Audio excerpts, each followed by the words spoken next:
Hey, how's it going everyone? Welcome to this video. We're going to have a look at example 14.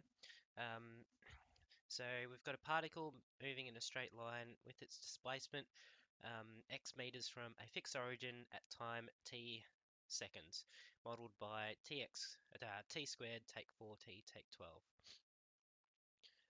So the first part of the question says to find the initial position. Sorry.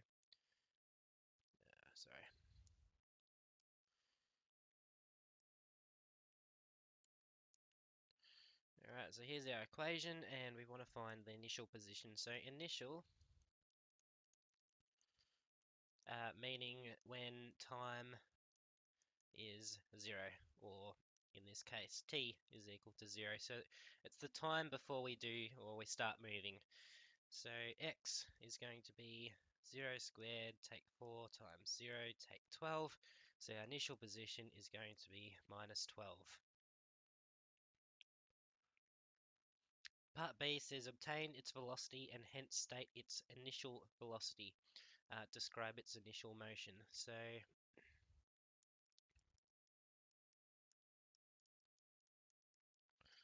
if we remember, our velocity is the derivative of our displacement over time. So to find that, we would have 2t take 4. Finding initial is when t is equal to 0.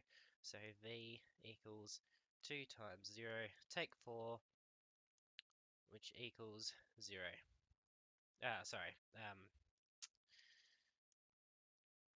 Minus 4. So that's the time that the velocity of the initial velocity. So it's the initial motion. So describing the motion. Okay, we've got v is less than 0, so it's moving to the left of the origin. Oops.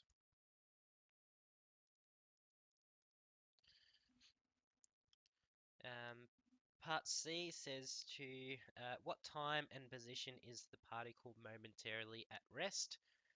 Well, we found that our velocity is 2t take 4. It's going to be stationary or momentarily at rest when the velocity is 0. So we solve for when v is equal to 0.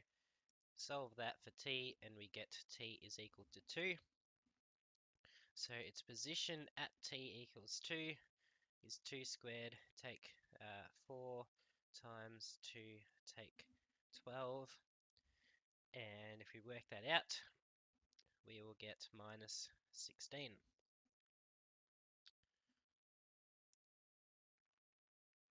So show the particle is at the origin when t equals 6 and calculate the distance it has travelled to reach the origin. So just make a new page.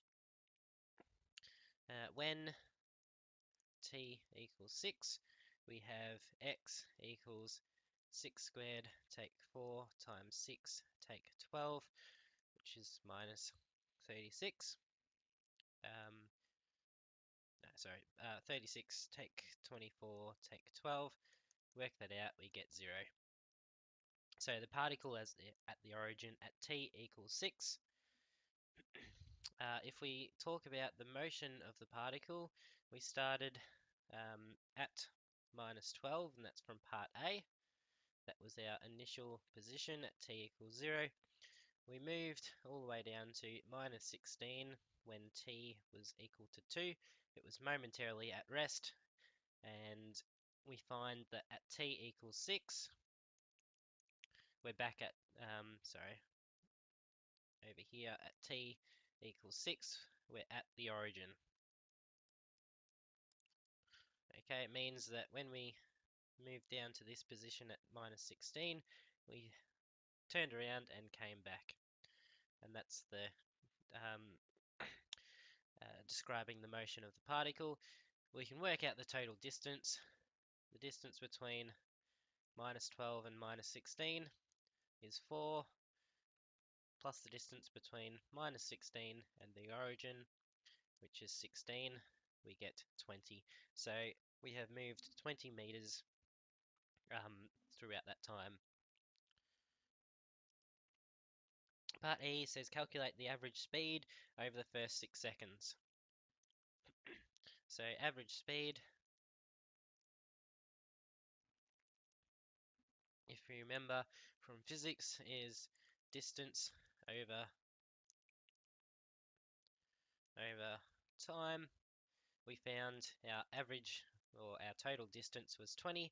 Our time to do that distance was 6 in 6 seconds. So it's about 3 1/3 meters per second. And the last bit says calculate the average velocity over the first 6 seconds. We know our initial position was at time equals 0, and we started at x equals minus 12. Our final position was at t equals 6, and we were at the origin. So finding the average velocity is going to be x2 take x1 over t2 take t1. Put in our points, we have 0 take minus 12 over 6 take 0. So we get 12 over 6, which is just 2. So our average velocity is 2 meters per second. So that's it for example 14. Have a go at the questions. Thanks for watching.